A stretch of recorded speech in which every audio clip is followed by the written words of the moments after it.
Oi! Project Sekai Colorful Stage é um jogo de ritmo para celulares desenvolvido pela SEGA em colaboração com a Craft Egg e a Colorful Palette, que foi lançado no Japão em setembro de 2020, mas só foi liberado aqui no ocidente recentemente, de forma antecipada. Desde o ano passado, quando o jogo ainda estava em demonstração, eu já pensava em fazer um vídeo falando sobre ele, mas nunca achei justo pelo fato de que eu não havia jogado o jogo e não tinha como entender grande parte do seu conteúdo, visto que eu não falo japonês e o jogo não possuía tradução oficial ainda. Porém, com o lançamento da versão em inglês do Project Sekai, eu finalmente pude jogá-lo, e nada mais justo do que trazer um vídeo dizendo a minha opinião sobre o jogo, já que o Vocaloid é o assunto principal aqui do canal.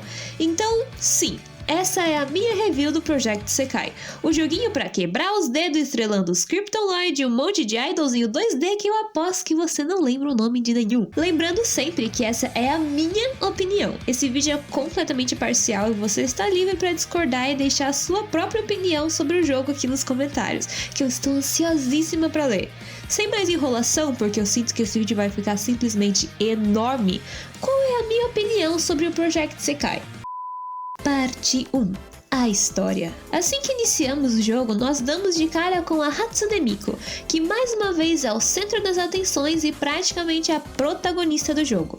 Ela nos explica o seguinte: quando uma pessoa ou um grupo de pessoas cultivam um sentimento muito forte, esse sentimento pode dar vida a uma espécie de outro mundo chamado Sekai, onde as pessoas podem entender os seus verdadeiros sentimentos e criar músicas que refletem esses sentimentos. Partindo dessa proposta, você, como jogador, pode escolher um grupo e seguir a história individual dele.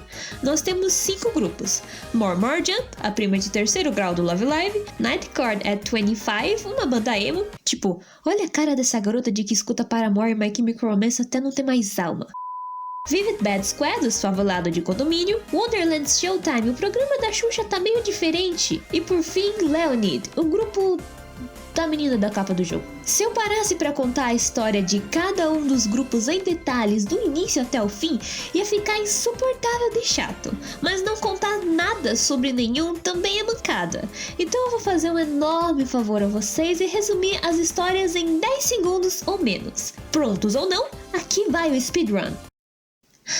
Um grupinho de amigas tinha uma bandinha de infância, mas uma delas acabou ficando doente e elas se separaram. Agora a menina voltou do hospital e o grupo deve voltar e se juntar novamente. A filha de um cantor aposentado corre atrás de seus sonhos de participar de um evento muito tapizeira de música enquanto cata outros adolescentes para fazer parte da banda dela. Uma garota muito emo carrega a culpa pela morte de seu pai e fica obcecada em compor músicas perfeitas, criando um grupo onde todos os membros são secretos porque, sei lá, soa muito Ed. Literalmente plot de qualquer anime de idol que exista, mas eu passo pano porque eu adoro um clichêzão de nunca desista dos seus sonhos. Um garoto se torna tão obcecado pela ideia de se tornar uma estrela que acaba se esquecendo do real motivo pelo qual seu sonho começou e, para se lembrar, começa a trabalhar no parque de diversões.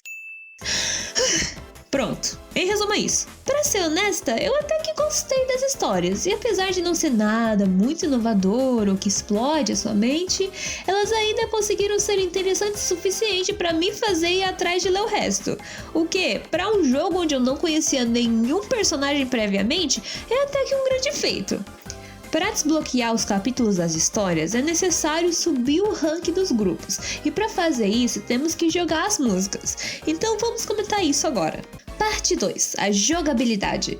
Quem me conhece mais a fundo sabe que eu gosto bastante de jogos de ritmo em geral, mas especificamente de jogos de ritmo que envolvem idols. Por isso, eu já tô bem acostumada ao tipo de jogabilidade que o Project Sekai apresenta. Você recebe cartas no gacha, precisa melhorar essas cartas e combinar elas para conseguir bons resultados na hora de jogar as músicas. Comparado a outros jogos que eu joguei nesse estilo, como Sifas, Idolmaster ou Band Dream, o Project Sekai tem um sistema muito simples, o que me faz pensar que em algum tempo ele pode ficar muito repetitivo e perder a graça. Eu, particularmente, gosto de sistemas um pouco mais complexos, no estilo Love Live All Stars, que tem tanta coisa para pensar sobre que, para iniciantes, pode ser um tanto intenso. Nesse caso específico do All Stars, o jogo acabou afastando algumas pessoas que queriam uma jogatina mais simples, e talvez o sistema do Sekai seja mais próprio para esse tipo de jogador. melhor, mas ainda assim eu fico incerta sobre o fator replay dele. Tenho a impressão de que ele é um jogo muito fácil de se enjoar. Sobre o mapa das músicas, eu gostei bastante. Não sou muito de prestar atenção nesse quesito, mas eu não notei nenhuma nota fora de sincronia ou um BPM esquisito, então eu acredito que esteja tudo bem.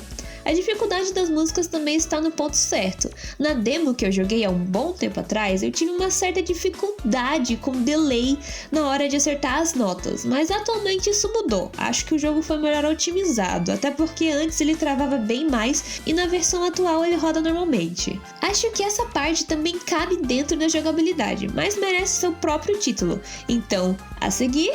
Parte 3. As músicas. A songlist do Project Sekai é dividida entre grupos presentes no jogo baseado na energia de cada música. As mais fofas vão pro More More Jump, as mais emocionais pro Leonid, as mais energéticas pro Wonderland Showtime, assim por diante. Em geral, ela é uma mistura de clássicos com músicas mais recentes e algumas originais que têm potencial para cair no gosto de todo mundo. No momento em que esse vídeo foi lançado, grande parte das músicas ainda não está disponível na versão ocidental do jogo, mas imagino que seja uma questão de tempo até que elas sejam adicionadas uma a uma em atualizações futuras. Para mim, a songlist é até que bem empolgante. Tem muitas músicas que eu gosto e eu curto bastante essa ideia de dividir elas baseado no sentimento que elas passam. Fizeram algo parecido com as nuvens do Project Diva X e eu sou apaixonada nesse conceito até hoje. Eu só acho que, colocando todas as músicas lado a lado, algumas são tão aleatórias e inusitadas que parecem fora do lugar,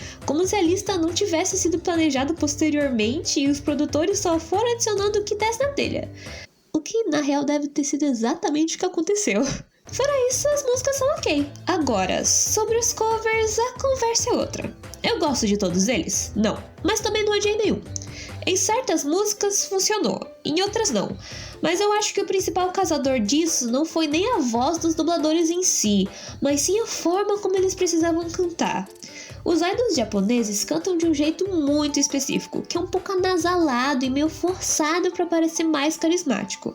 No estilo de música que eles estão acostumados a cantar, isso funciona. Mas se você aplicar esse tipo de canto em uma música mais soft e emocional, como Patchwork Staccato... Staccato? Certo isso? Tá. Essa música, esse título sempre me buga.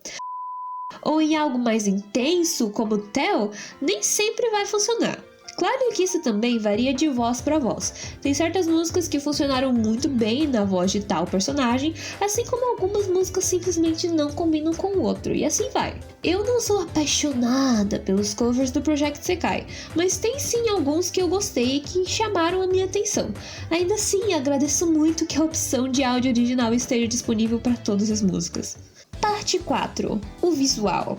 Uma das primeiras coisas que eu percebi sobre o Project Sekai foi o quão limpo o menu dele era, sem aquela poluição visual que a gente está acostumado a ver em jogos japoneses, com milhares de botões e detalhes que te deixam sem saber para onde olhar. Em geral, o display do Sekai é simples e bonito, direto ao ponto, e apesar de eu ver isso com muitos bons olhos, esse aspecto é, na verdade, apenas um reflexo do sistema bruto e simples que o jogo tem.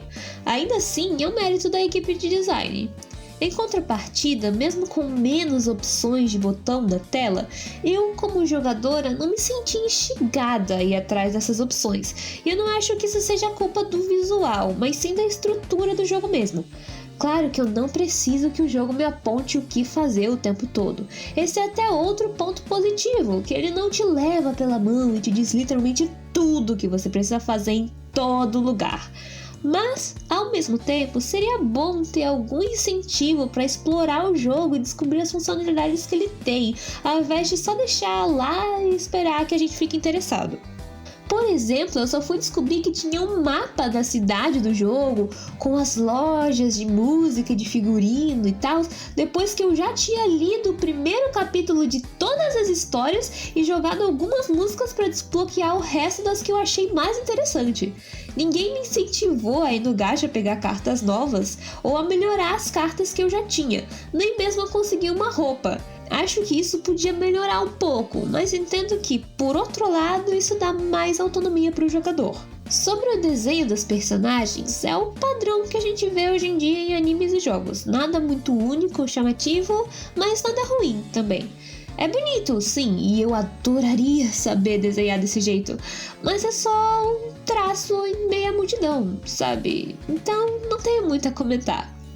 E eu acho que é isso. Ainda tem outros pequenos detalhes que eu poderia comentar sobre. Eu nem me aprofundei muito nos personagens individualmente ou se tem algumas funções do jogo, mas para um vídeo de review já é o suficiente e aposto que só esse tanto já vai ser um pesadelo de editar.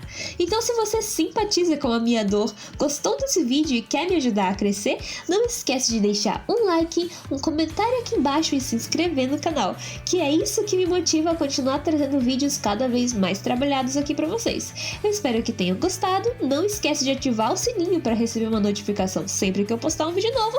Eu fico por aqui. Tchau!